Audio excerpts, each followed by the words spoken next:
ওম নমঃ নারায়ণায়। আজকে আপনাদের কিছু কথা বলবো, সেটা হচ্ছে চতুর্থ রাহুর সম্বন্ধে। তার আগে বলে নিই যে দেখুন, সমস্যা তো প্রতিটা মানুষের জীবনেই আসে। তো এই সমস্যা থেকে নিশ্চয়ই মুক্তিরও পথ আছে। তো যেখানে সমস্যাটা থাকে ঠিক সেইখানেই মুক্তির পথ থাকে। অন্ধকার যেখানে হচ্ছে সেইখানে আলো অবশ্যই আসবে, এবং সেটা প্রতিবিধানের মাধ্যমে। তো আজকে এই আমাদের চতুর্থ রাহু আমাদের জীবনে কালারফুল ইন আওয়ার লাইফ বা উই আর লাইফ, আমাদের জীবনে কালারফুল করে দিতে পারে হচ্ছে চতুর্থ রাহু। Attachment and detachment.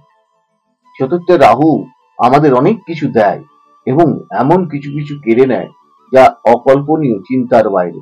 আমাদের ব্লাড রিলেশনের সম্পর্কেও কিন্তু অনেক কিছু কেড়ে নিতে পারে। তার আগে বলে নিয়ে আপনাদের, এই গ্রহের ৩ রকম অবস্থানের ফলাফল কিন্তু ৩ রকম। কিরকম? আমাদের শিশু অবস্থায় একরকম ফল দেয়, যৌবন অবস্থায় একরকম ফল দেয়, বৃদ্ধ অবস্থায় একরকম ফল দান করে। সত্য রজ তমর মতন গুণাগুণ নিয়ে এই ফলাফলগুলো কিন্তু করে প্রতিটা গ্রহ। এবার আজকে যেহেতু রাহু, এই চতুর্থ রাহু আপনাকে এমন কিছু দেবে যা অকল্পনীয়, আপনার জীবন রঙিনে ভরিয়ে দিতে পারে, খুব সুন্দরভাবে জীবনটাকে সাজিয়ে দিতে পারে।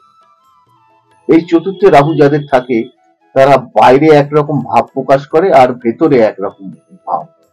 সেটা ধরুন রোজগারের ক্ষেত্রেও হতে পারে, যে আমি রোজগারটা করছি, অনেকে জিজ্ঞেস করলে বলে যে হ্যাঁ রে, কেমন রোজগার? না, সেরকম কোনো কিছু না, ওই চলছে কোনো রকম। পড়াশোনার ক্ষেত্রেও দেখা যাচ্ছে যে কেউ জিজ্ঞেস করলে, না ওই করছি কোনো রকম স্টাডি, সেরকম ভাবে সময় দিতে পারছি না, অন্যান্য কাজের সঙ্গে যুক্ত হয়ে রয়েছি। কিন্তু এরা রাত্রির জেগে পড়ার একেবারে ওস্তাদ, মারাত্মক ভাবে মেকআপ দেয়, এবং দেখা যায় কি অন্যান্য ছেলেদের তুলনায় সে ভালো রেজাল্ট করতে পারে। চতুর্থ রাহু, চতুর্থ রাহু জাতক বা জাতিকা, এরা দেখবেন ভেতরটা একরকম, বাইরেটা একরকম প্রকার।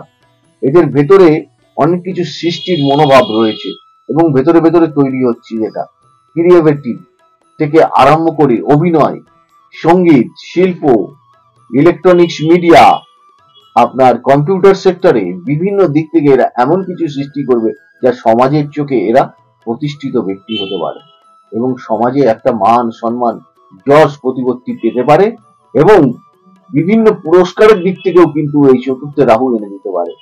এগুলো কিন্তু সবই আপনার পজিটিভ, নট নেগেটিভ। নেগেটিভের কথা বলছি না, তার কারণ হচ্ছে নেগেটিভ নির্ভর করবে যখন সে অশুভ নক্ষত্রে থাকবে তখন, এবং মানে অশুভ গ্রহের সঙ্গে থাকবে তখন সে নেগেটিভ রেজাল্ট দান করতে পারে। আর একটা জিনিস মনে রাখতে হবে, সবকিছুই নির্ভর করবে নক্ষত্র আলোর উপরে, এবং উচ্চস্থ এবং নিচস্থ দশা, অন্তর্দশা, প্রত্যন্তরী দশা। আপনি হয়তো বলবেন যে আমার চতুর্থে রাহু রয়েছে, কই আমার মনের ভেতরে ভাবটা তো সেরকম নেই। ওভারঅল ওই জন্যই বলে রাখলাম যে প্ল্যানেটটা টোটাল বিচার করা। তবে বেশিরভাগ ক্ষেত্রে দেখা গেছে যে চতুর্থে রাহু হাই অ্যাম্বিশন, হাই উচ্চ চিন্তা ভাবনা, এডুকেশন, সুন্দর বাড়ি দেয়, সুন্দর বাহন দেয়, গৃহ সুখ দেয়, মাতৃ সুখ দেয়। আবার এই মাতৃ সুখ ডিটাচমেন্ট করে দিতে পারে হচ্ছে এই চতুর্থ রাহু, যেহেতু চতুর্থ স্থানটা আমাদের মাতৃ সুখের স্থান এবং যানবাহনের স্থান, কিন্তু এইটা মনে রাখতে হবে। আরেকটা জিনিস বলছি আপনাদের, এরা কিন্তু দোতলায় অনেক সময় বসবাস করে। গৃহে যদি দোতলায় চতুর্থ রাহু যদি দোতলায় বসবাস করে, তাহলে তাদের জীবনের ডেভেলপমেন্টটা খুব তাড়াতাড়ি হয়। যদি খারাপ নক্ষত্রে অবস্থান করে তাহলে সেই রকম ভাবে হতে চায় না, মাতৃ সুখটাকে নষ্ট করে দেয়, বঞ্চিত করে দেয়। চতুর্থ স্থান তো ভ্যারাইটিস জিনিস নির্ভর করে, বিভিন্ন রকম জিনিস। আমি আপনাদের সংক্ষেপে বলে দিচ্ছি, চতুর্থ স্থান কিন্তু মন এবং একটা বিদ্যা। আর কি কি? গুপ্ত ধন, আকস্মিক ধন প্রাপ্তির সম্ভাবনা, সামাজিক কর্মে বিরাট প্রতিষ্ঠিত হয়, বাহন সুখ দিতে পারে। এরা অনেক জমি জায়গা কিনে সেখান থেকে কিন্তু অনেক রোজগার করতে পারে। তারপরে ভোজ্যদ্রব্য, উদ্যান, পানীয় সুখ, আকস্মিক ধন বলেছি, এবং কি বিশ্রাম গাছটা এদের খুব সুন্দর হয়, এদের দৃঢ়। যে ঘরে এরা বিশ্রাম নেয় সেটা কিন্তু খুব সুন্দর হয়। ওভারঅল চতুর্থে রাহু কিন্তু আমাদের জীবনে মোড় ঘুরিয়ে দিতে পারে। আমাদের আমাদের এমন অবস্থা থাকবে, সেই জায়গা থেকে পুরো চেঞ্জ করে দিতে পারে চতুর্থে রাহু। সবটাই নির্ভর করবে নক্ষত্র, গ্রহগত অবস্থান, চতুর্থ পতির অবস্থান এবং ক্ষেত্র বিনিময়, সবকিছুই নির্ভর করবে আপনার ওভারঅল প্ল্যানেটের উপর। তবে চতুর্থে রাহু থাকলে আবার দেখবেন যে দশমে কেতু থাকে। এই চতুর্থে রাহু বা দশমে কেতু থাকলে অনেক সময় দেখা যায়, মহিলাদের ক্ষেত্রে বলছি, এরা কিন্তু অনেক সময় শাশুড়ির দ্বারা দগ্ধ হতে পারে। মানে সেখান থেকে যে কোনো, শুধু শাশুড়ি বলবো না, এখানে শাশুড়ি স্থানীয় কোনো ব্যক্তির দ্বারা কিন্তু এদের সংসারটা নষ্ট হতে পারে। হাউ টু কন্ট্রোল, নিজে কন্ট্রোল করার চেষ্টা করবেন। যে কোনো জায়গায় অশুভ প্রভাব থাকলে তার প্রতিবিধান নেওয়ার চেষ্টা করবেন।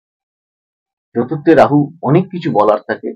অল্প সময়ের অনুষ্ঠান, আপনারা দেখুন, লাইক শেয়ার সাবস্ক্রাইব করুন, ভালো থাকুন। ঈশ্বর সকলকে মঙ্গল করুক এই কামনা করি ঈশ্বরের চরণ।